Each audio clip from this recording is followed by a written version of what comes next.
Namaste. So we take up some of the metaphysical cosmology of Aurobindo. So basically, it means that the world view or the way of understanding the world through a certain angle of approach. For instance, a materialist cosmology will relate only to the material vision of things. Spiritual cosmology will mean the spiritual vision of things.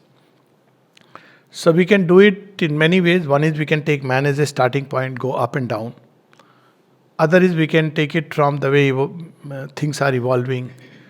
But let's touch straight away the true way, which is how things are what they are today, and where do they begin, how do they proceed.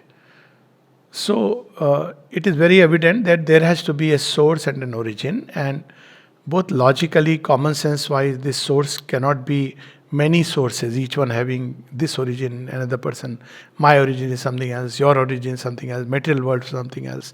So the source and origin.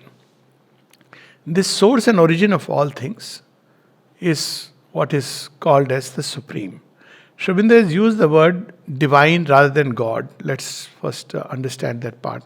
So here we can use the word supreme divine. And why he has not used the word God? Because God carries a certain specific connotation in in literature, spiritual and religious literature. So they have tried to avoid that term, but God will come in at some point of time. So there is the supreme reality, supreme divine, call it whatever. Now, if whatever is there in this universe has to come from that supreme reality, so we can safely assume that that supreme reality, since we all exist, the world exists in some way or the other, whether you can resolve it into non-existence, we'll come to that. But there is existence, so we can say that that supreme reality also exists. Okay, so then there is consciousness in this world. That means knowledge and power, which is operating all around in creation, from atom to man to gods, in some way or the other. So we can say that reality is also consciousness. And there is Ananda. So these are the three fundamental triune realities. So there is the supreme reality, of which in its ultimate sense nothing can be said. It is neti neti. Why? Because there is nothing within our framework which can actually describe it. Because whenever we describe something, we have to use a framework. Nothing corresponds to that reality which can come within the framework of the mind. But mind itself, as the Kena Upanishad says, can be understood by that. Because everything here owes itself to that. So we can understand it by a number of examples, metaphors. The baby in the womb doesn't understand the mother, but the mother understands the baby. This is like, at least she knows that this baby is my child and is kicking, and she, even though you can look at it very materially, so not going into all the detail, that supreme reality is something of which nothing can be said. You can't say it is, you can't say it is not, you can't say it is bright, you can't say it is dark, because none of this has come into existence as of now. So some people try to use a word non-existence for it, asad. But actually this non-existence simply means there is nothing which corresponds within the framework of existence with which we can define it. So this is the absolute. So this is the first absolute. That's supreme. We can just use the word supreme, whatever name you want to call it. Now that supreme, if you come to defining it, so the mystics had both these experiences simultaneously. One was that it is something which is indefinable, ineffable, because the mind enters into that state where all definitions, all limits, all fall off. And all definitions by nature is to limit. So you can equally say everything is that, or you can equally say nothing is that. It is called, there is a very beautiful word in Indian thought, it is tat, that. Om, tat, sat. So first absolute is tat, that. The second absolute is sat. It is the only reality. So it is sat. And all other realities derive from that. And this Sat is Sat because it holds within itself all the power to create Ananda, everything. So it is also known as Sat Purush, you want to call it. So that is Sat.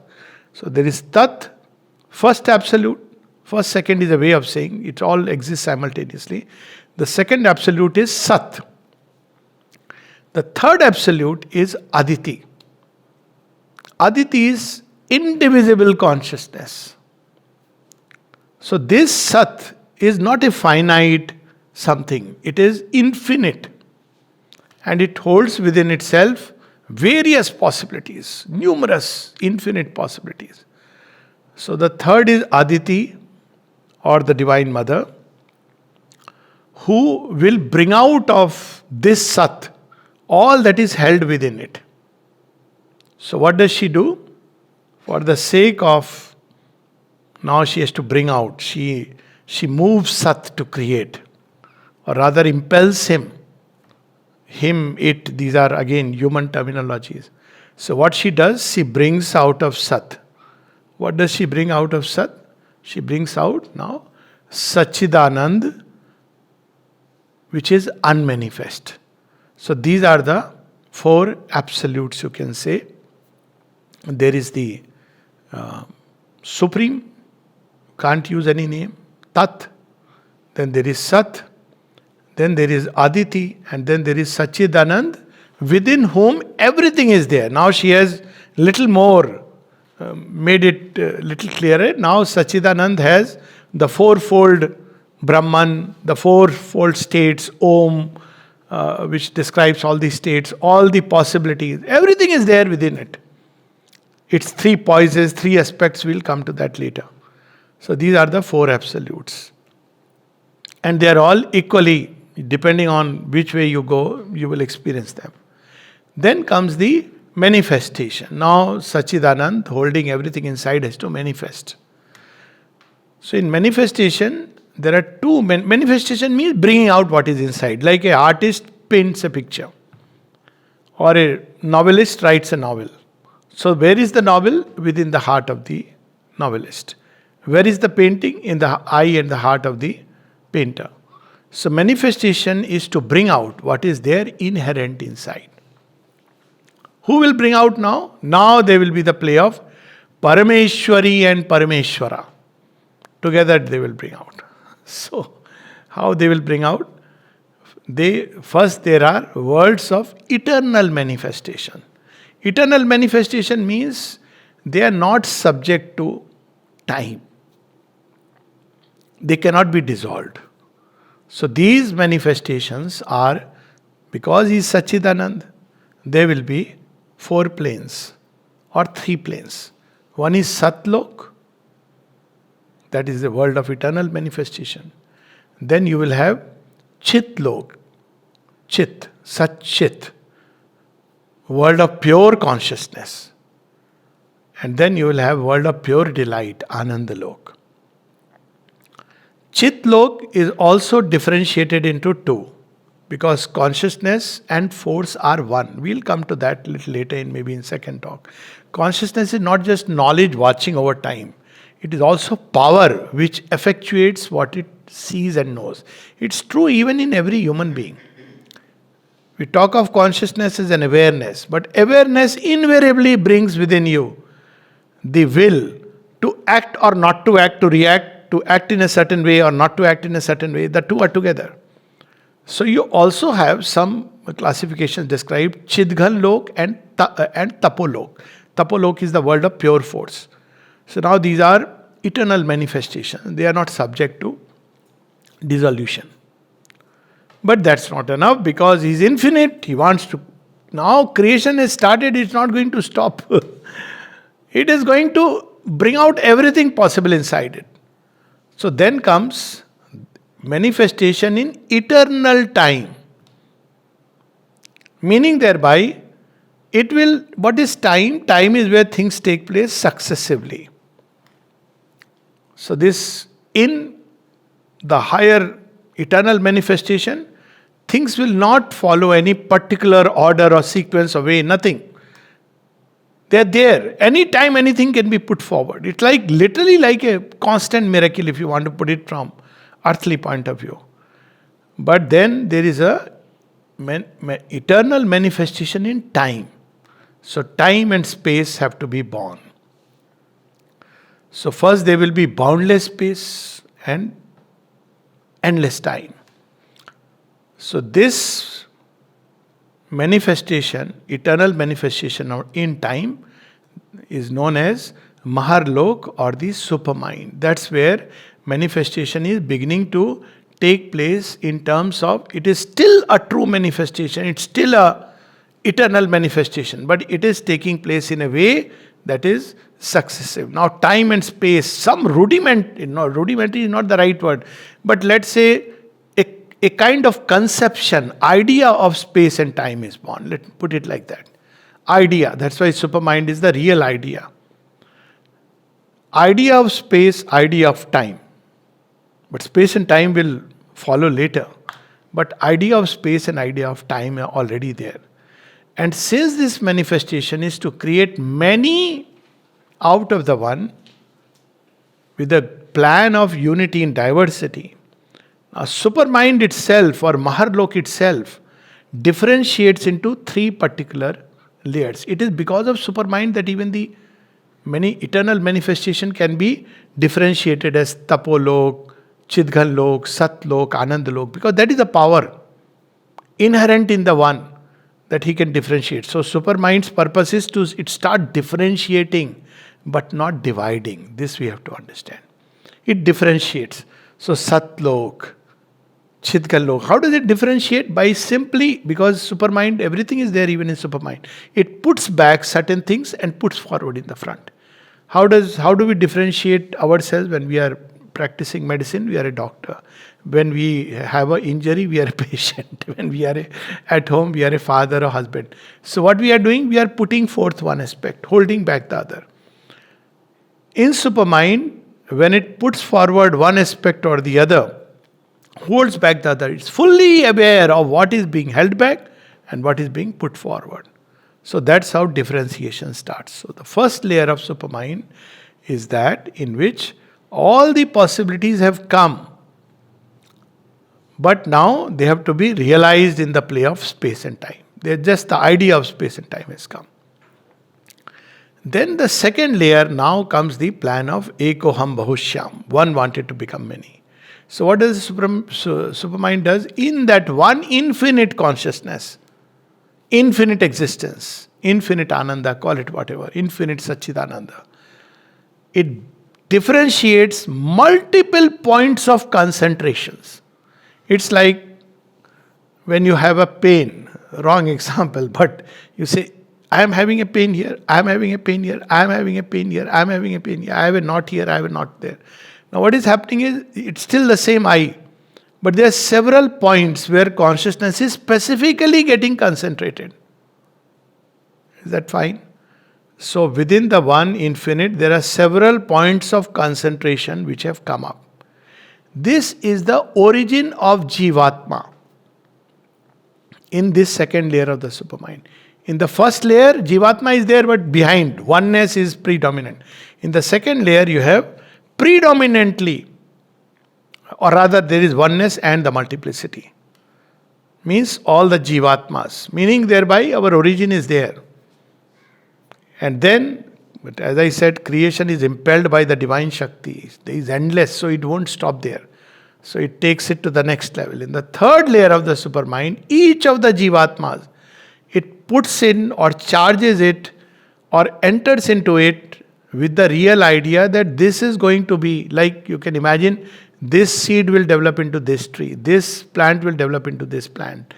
So that way there is the real idea, through the real idea, each Jivatma is meant to ultimately represent, through long process of time, the real idea which is inbuilt within it. It's like a programming chip, if you want to put it. It is programmed. It is going to ultimately through long process of evolution. So this Jivatma is that status where it has not fallen into the lower nature.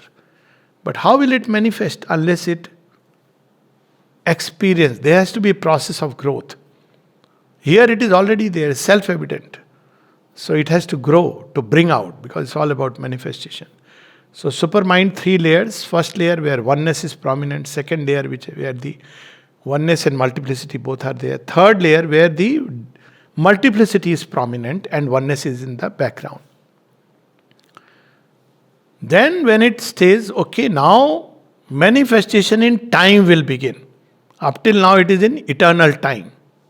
Now it will begin in terms of time and space proper. Now, they are all these jivatmas and are all that is there, possibility is going to emerge. So the first step that takes place is the overmind gnosis, where overmind receives all these possibilities within itself and it starts creating worlds out of each. So each aspect of the divine, 4 aspects we have already talked about. Each of them will build a world. But now what happens? Differentiation is there. But if each world has to be created, there is some degree of separation or the division, not division exactly, but a mild separation. It's like there are 4 kings, each of them have their own territory. And though they are very friendly with each other, they know each other that we are one. It's like 5 Pandavas were given 5 particular areas to govern. Though they are one. They all know that Draupadi is where we are united. They also know that Kunti is one where we are united. So it creates worlds. And these are the 4, the same worlds which are higher up, they start getting reflected. The gods, the great gods. It is also called as the domain of the gods. But here the gods, though each god is now unique, still they keep some kind of background oneness. So the highest layer of overmind is where it is aware of oneness. Mahesh knows that, Shiva knows that Shiva and Vishnu are one god, and Vishnu and Brahma are one god. But for the purpose of creation, the differentiation has taken place. Next layer comes overmind Maya. So there is the overmind gnosis, Aurobindo terminology, and then comes the overmind Maya. So that's where the Mahamaya, what she does now, each of these possibilities, each of these jivatmas or something of that jivatma, they will now enter and start gradually losing that oneness. Why should they lose it? Because that's how the play has to proceed. We can talk about it later. But when they begin to lose oneness, they enter into the realm of ignorance. Ignorance is basically the divisive, separative consciousness where we are not aware of the oneness. Oneness is always there, but is behind. It's sort of forgotten. So there again, below the overmind, you have one plane where still it tries to keep that oneness, but now it's very difficult. That's the intuitive mind. So in the intuitive mind, there is that oneness, but it is gradually, it's going more into the background. And more the gods of the intuitive mind, they are acting as if they are not exactly independent reality, but sort of differentiation is becoming more and more prominent. And then after the intuitive mind, you have the higher mind. It's different layers, illumined mind, higher mind. Then comes the human mind. Human mind is where it is lost. That's why it's called as mind of ignorance. So human mind, as it has evolved thus far, has 3 layers. The rational mind, which is our highest. Below the rational mind is the vital mind, which means the mind of the animal.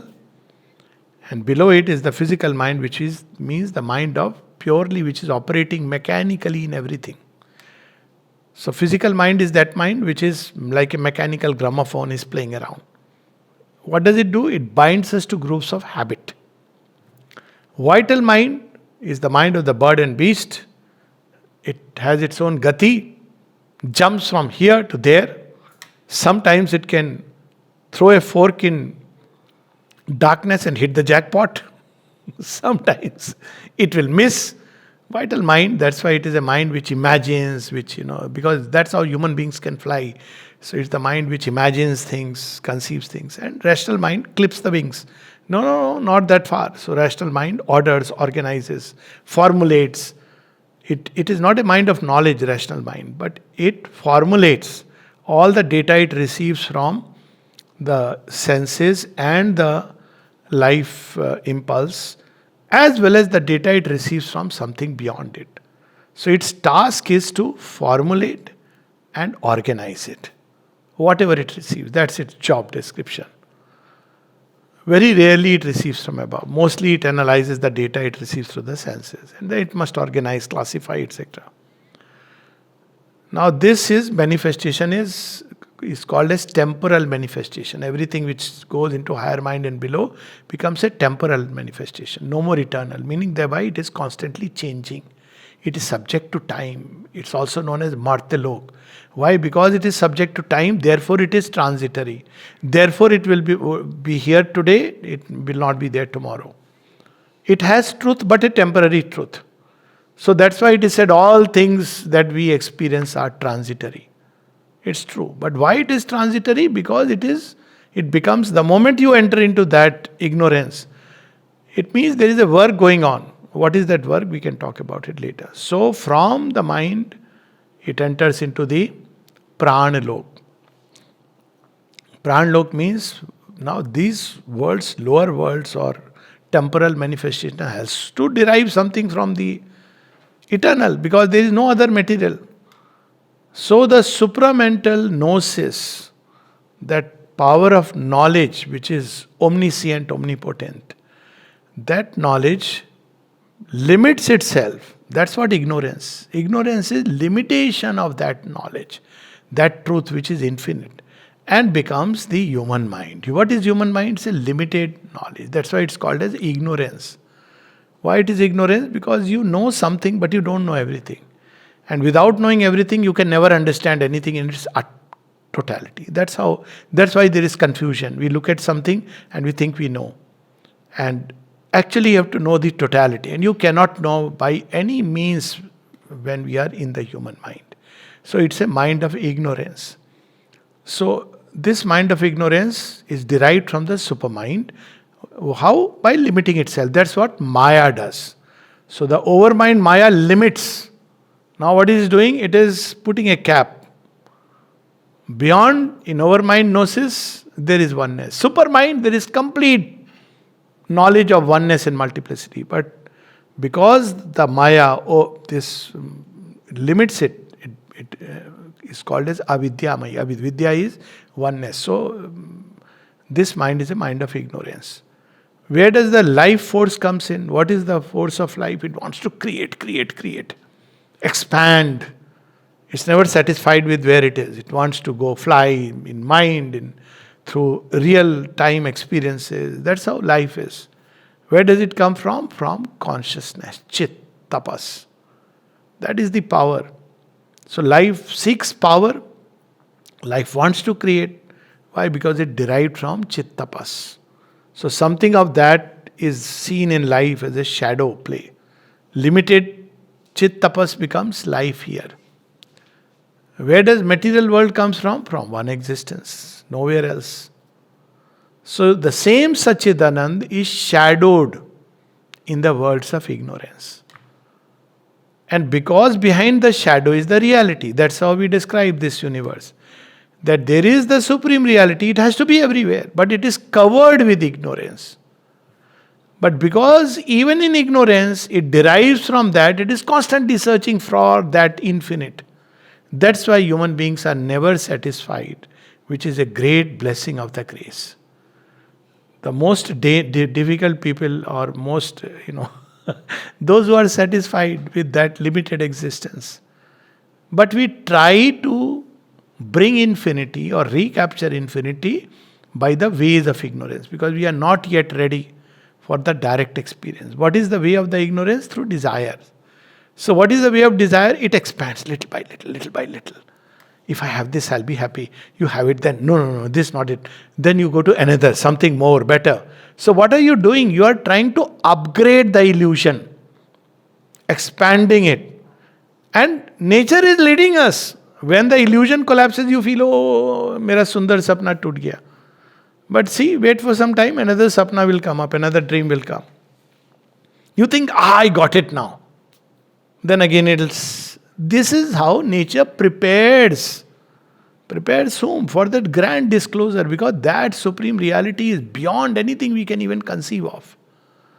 So that is the game plan. Does it go below matter? Yes, because once it starts creating, it won't stop.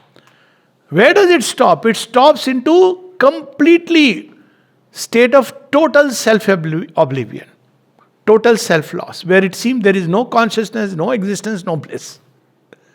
But because that itself has gone into this, therefore consciousness is still there but forgetful of itself. Force is still there but it is forgetful of itself. Ananda is still there but forgetful of itself. So that state is called as inconscient, in which there is complete a state of feeling of non-existence, feeling of powerlessness, complete absence of knowledge, no ananda. It has become its opposite, from where the evolutionary journey begins, and it will take the same steps through which it has entered into. What happens to the poor Jivatma? Jivatma also suffers the fall. That is the basis, individual basis of manifestation. It also enters into that inconscient state, from which it begins to recover itself. Even in material object, but in material objects, it is there only as a hidden. You can use the word as the spirit of things. That's all. There is nothing like an individual soul, but it's there like a little tiny spark. Then in higher beings, in plants also it begins to become aware, but in the higher beings, animals, that Jivatma begins to become little more crystallized. That's why these animals like horse, cows, where you see that little bit of that spark is beginning to become aware. Elephant, you don't kill or cut or eat, you're not supposed to do that, because it is now beginning to become conscious in an individual. Otherwise, in the animal world, this Jivatma is largely one Jivatma, small little spark is enough to govern a whole species. Then with man, it begins to become more and more individualized. So man himself will pass through material man, vital man, mental man, higher. The more we climb, this Jivatma becomes more and more conscious and more crystallized. Then comes a time when it says, oh, where am I? Who am I? Where is my origin? It turns upwards and it discovers its origin is in the divine. But in the beginning, it has three kinds of connect with the origin.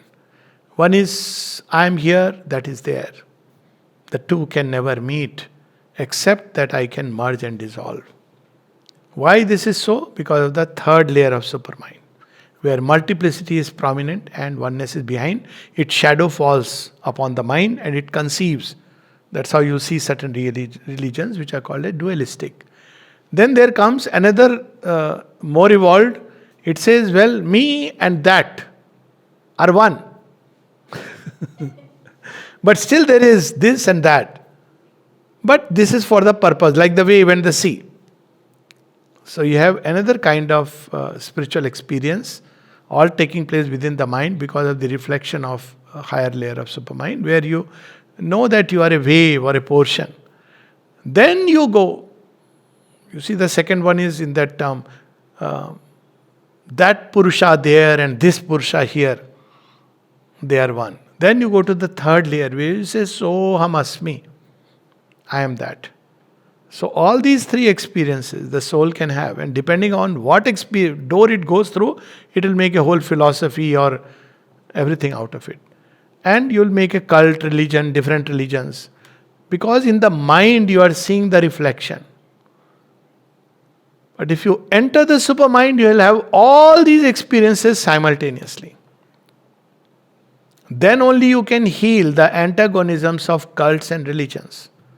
Because you will say, this is also true, but a partial truth. This too is true, but a partial truth. That too is true, but a partial truth. This too is true, but a partial truth.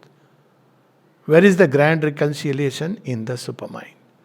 That's why if we want to be freed from all the divisions that right now are like our operating systems, then we have to embody the supramental consciousness. In the mind, you can have divine realization because everywhere there is divine, and wherever there is divine, there is everything. So that's why sometimes map representations are very poor. Why? Because supermind is also in matter, involved. Why? Because divine is there. So that one reality is everywhere. And wherever that one reality is there, everything is there. Satchidanand is there, Aditi is there, everything is there. Supermind is there, everything is there, but involved. So in the course of evolution, because it is involved, it has to evolve supermind after the mind. It is only when man evolves out of the mind into the supermind that we can heal all the divisions. My religion, your religion, this cult, that this sect, that sect.